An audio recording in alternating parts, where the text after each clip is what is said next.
Good afternoon to all of you. बेटा, आज जो है एक बच्चे ने मुझे फ़ोन किया था कि आप सर नर्वस सिस्टम पढ़ा दीजिए, है ना। तो सोडियम पोटेशियम पंप से हम लोग शुरू करेंगे। और एक बच्चा इस साल भटिंडा एम्स गया है, वरुण नाम है, बहुत ही अच्छा बच्चा, प्यारा बच्चा है। और दूसरी बात ये है कि उसका एक भाई उससे पहले मैंने पढ़ाया था, शौर नाम था, वो भी बहुत अच्छा बच्चा है। तो आज का लेक्चर उन्हीं लोगों के लिए है। चलिए शुरू करते हैं। देखो बेटा, आपको क्या समझना होता है पहले ये समझा जाए। कोई भी इम्पल्स कैरी होती है जिससे कि हमारे बॉडी का फंक्शन आसानी से चल सके। अच्छा, एक्शन होने पर तो जो काम होता ही है, लेकिन मान लीजिए कि एक्शन नहीं तो मेंटेनेंस में ज़्यादा एनर्जी खर्च होगी। अब मेंटेनेंस क्या है ये देखा जाए। देखिए, 3 स्टेप में हम लोग सोडियम पोटेशियम एटीपेज पंप को डिवाइड कर लेते हैं। 3 स्टेप में, 3 स्टेप में डिवाइड कर लिया हमने। Resting state, action state, action में डीपोलराइजेशन और रीपोलराइजेशन। तो देखा जाए तो पोलराइज स्टेट, डीपोलराइज स्टेट और रीपोलराइजेशन। अब क्वेश्चन ये पैदा होता है कि हम लोग किस तरह से इसे समझेंगे। अब देखिए बेटा, कैसे समझना है आपको, बहुत ध्यान से। इतनी बात मैं कर लेता हूं रेस्टिंग स्टेट की। Sodium ion potassium ion ATPase pump, 3 sodium ion outside में मूव करते हैं और 2 पोटेशियम आयन इनसाइड में, यानी नर्व के अंदर आते हैं 2 पोटेशियम, और नर्व के बाहर जाते हैं 3 सोडियम। और इसमें काम करता है sodium ion potassium ion ATPase pump. ठीक, अब ये प्रोटीन की तरह काम करता है चैनल। ये मेंटेनेंस के लिए है, नर्व की मेंटेनेंस के लिए। कितनी एनर्जी खर्च होती है सोचिए, एक पंप में 1 एटीपी खर्च होता है। अब आप दिमाग लगाइए कि पॉजिटिव चार्ज बाहर गया है, कहोगे दोनों पॉजिटिव, हाँ बिल्कुल सही। ज्यादा कहाँ गया है, उसके कंपेरिजन में नेगेटिविटी कहाँ आएगी। ज्यादा चार्ज गया है सोडियम आपके बाहर की तरफ, बाहर पॉजिटिविटी आएगी, ये देखिए, है ना बेटा। हाँ, और अंदर की तरफ नेगेटिविटी। तो ये कैरेक्टर होता है रेस्टिंग कंडीशन का।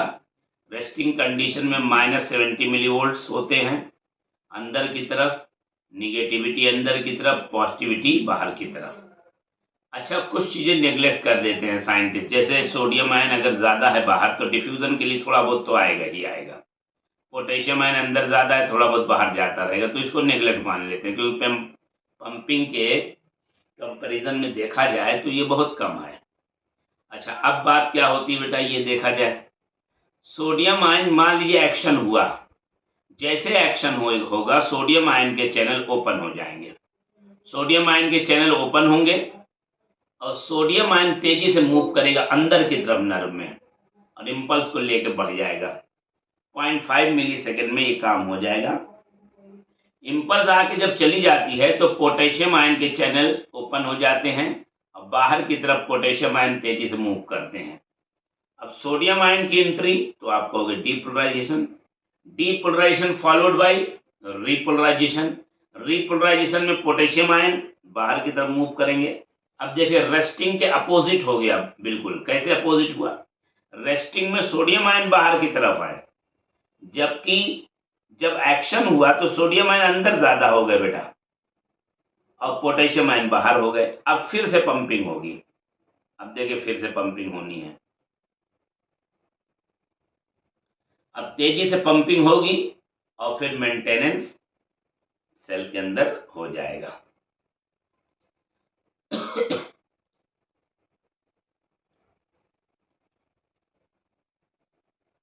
अब इसी को ग्राफ से समझते हैं बेटा। हर नर्व फाइबर की एक थ्रेशोल्ड वैल्यू होती है। मान लीजिए जिस नर्व फाइबर में इंपल्स कैरी हो रही है उसमें -70 मिलीवोल्ट उसका एक्शन पोटेंशियल है, थ्रेशोल्ड वैल्यू है कहने का। अब इस नर्व को इतनी थ्रेशोल्ड वैल्यू मिलेगी तो इम्पल्स कैरी होगी। देखिए, इम्पल्स कैरी कैरी कैरी हो रही। इम्पल्स जब आती, मैंने कहा था सोडियम आयन के चैनल ओपन हो जाते हैं, सोडियम आयन की एंट्री अंदर होती है, इसे कहते हैं डीपोलराइजेशन बेटा। और एक टाइम ऐसा आता है जब सोडियम चैनल बंद हो जाएंगे, पोटेशियम चैनल ओपन होंगे। अब पोटेशियम चैनल में अब क्या होगा, तो आप कहोगे सर पोटेशियम चैनल जब ओपन होंगे तो बाहर की तरफ मूव कर रहे हैं, अगर आयंस बाहर की तरफ मूव कर रहे हैं तो अंदर की तरफ देखिए निगेटिविटी आती जाएगी, तो ये इम्पल्स हम नीचे की तरफ दिखा रहे हैं। अच्छा, अब हम रुके नहीं थ्रेशोल्ड वैल्यू पे, देखो अंदर की तरफ चले गया और resting membrane potential -70 millivolt जो है, और उसके बाद भी नहीं रुके, देखिए हाइपर पोलराइजेशन, फिर आया ये पंपिंग स्टेज। हाइपर पोलराइजेशन क्या शो करती है कि पोटेशियम आयन के चैनल देर तक खुले रह गए, यानी पोटेशियम आयन बाहर की तरफ बहुत देर तक जाता रहा, तो इम्पल्स निगेटिविटी की तरफ और दिखा दी बेटा, -70 तक ही नहीं रुके और अंदर के, इसके बाद पंपिंग शुरू हो जाएगी तो बैलेंस हो जाएगा। फिर जिसको ग्राफ से भी आपको समझा दिया गया, थोड़ा सा याद रखिएगा, ये बहुत ज़रूरी ग्राफ था, ये बच्चे ने कहा था पढ़ा दीजिए सर, है ना। अब छोटी छोटी बातें मैं आपको सिखा रहा हूँ, देखिए। अब क्वेश्चन ये है, लोकल पोटेंशियल क्या होते हैं। लोकल पोटेंशियल वो होते हैं बेटा जिसमें कोई एक्शन नहीं होता, और एक्शन होते हैं यानी सोडियम आयन की एंट्री हो गई नर्व में, इम्पल्स कैरी हो रही है। नॉन प्रोपेगेटेड माने ये फ्लो नहीं होंगे, और एक ग्रेडेड होते हैं। अब ग्रेडेड का मतलब समझो बेटा क्या है। मान लीजिए किसी के नर्व फाइबर की थ्रेशोल्ड वैल्यू जो है वो 3 है, अब उसे हम 2 दे रहे हैं, यानी लो थ्रेशोल्ड वैल्यू दे रहे हैं, तो इम्पल्स कैरी नहीं होगी। लेकिन हम अगर हम कई बार 2 2 2 2 2 कर दिए तो ये समेशन होता है, क्या कहते हैं इसे, समेशन। तो समेशन की वजह से नर्व इम्पल्स को कैरी कर लेती है, इसीलिए इसे ग्रेडेड बोलते हैं, ग्रेडेड। अच्छा, रिपीटेड स्टिमुलस, रिपीट करेंगे बार बार हम स्टिमुलस को, तो वो थ्रेशोल्ड वैल्यू मिल जाएगी। समेशन भी समझा दिया आपको। कोई पूछे कि कितने सोडियम आयन बाहर की तरफ ज्यादा है, 10 टाइम्स मोर। पोटेशियम आयन कितने अंदर की तरफ ज्यादा है बेटा, इनसाइड, तो आप कहें 30 टाइम्स मोर।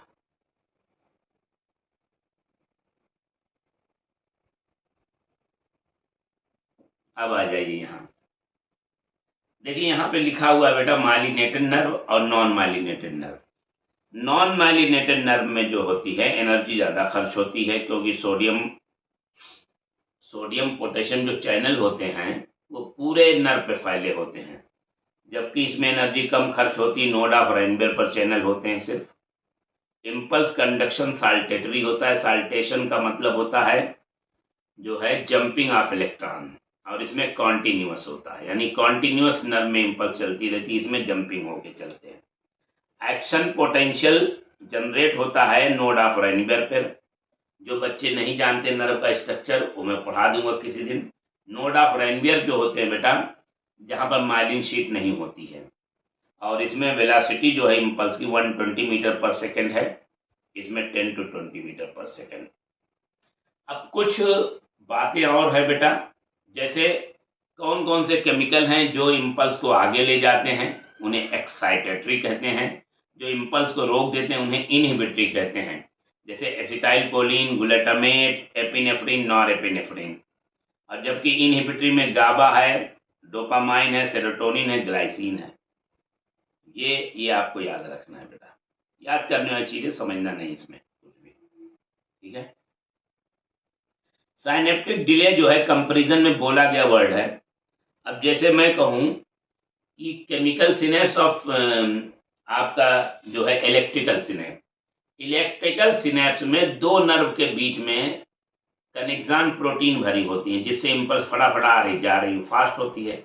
जबकि केमिकल में केमिकल रिलीज होगा, स्टाइल कोलिन के रिसेप्टर पर स्टाइल कोलिन अटैच होगा, तब जाके साइनेप्टिक वेसिकल जो है, जो स्टाइल कोलिन रिलीज की हैं उसकी वजह से चैनल ओपन होगा, और चैनल ओपन के बाद फिर इम्पल्स आगे बढ़ेगी।